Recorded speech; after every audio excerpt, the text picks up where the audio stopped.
صحابی رحمہ اللہ نے اپنی کتاب کے اندر یہ باقاعدہ باب قائم کیا. کیوں باب قائم کیا؟ تاکہ یہ مسئلہ امت کو سمجھ آ جائے.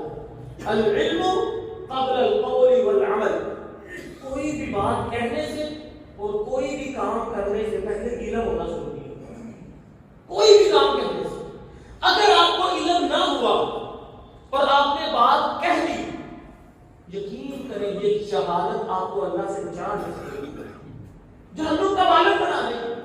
اور اس کے تحت حدیث بھی لے کر آئے کہ اللہ کے نبی صلی اللہ علیہ وسلم نے فرمایا ایک بندہ عمل کرتے کرتے کرتے کرتے جنت کے قریب پہنچ گیا، ایک بالش کا فاصلہ، بس اگلی نیکی کرنے کی دیر تھی کہ اس نے جنت میں داخل ہو جانا، اتنا قریب پہنچ گیا. اس نے ایک بات کہہ دی، اس کے بعد اس کو پرواہ ہی نہیں تھی، اس کو پتہ ہی نہیں، چھوٹی سی بات اس نے کہہ دی. اللہ کو وہ بات اتنی بری لگی کہ سارے عمل برباد کر کے جہنم میں پھینک دیا. یہ شرک کی آواز، یہ کفر کی آواز.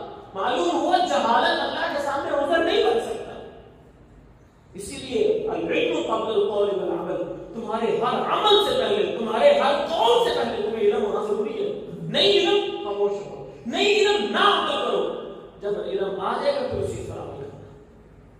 اسی لیے علم حاصل کرنا یہ ہماری ذمہ داری ہے، حق تک پہنچنا ہماری ذمہ داری ہے. حق ہمیں مل گیا اور جو اس کو چھوڑے گا وہی فرقہ واریت کی ابتدا کرے گا. ہم تو اسی کے ساتھ کھڑے ہیں، یہ اللہ کی رسی ہے، ہم ادھر کھڑے ہیں، ہم نے اسی کو پکڑ کے کھڑے رہنا ہے. جو اس رسی کو چھوڑے گا وہ فرقہ بنائے گا. ہم تو قرآن و سنت کے ساتھ کھڑے ہیں، آؤ قرآن و سنت کے ساتھ چمٹ جاؤ، یہ اللہ کی رسی ہے، کامیاب ہو جاؤ گے. اور اگر نہیں تو پھر اپنا ذمہ داری آ کے اپنے سر اللہ رب العزت کی ہاں جہاز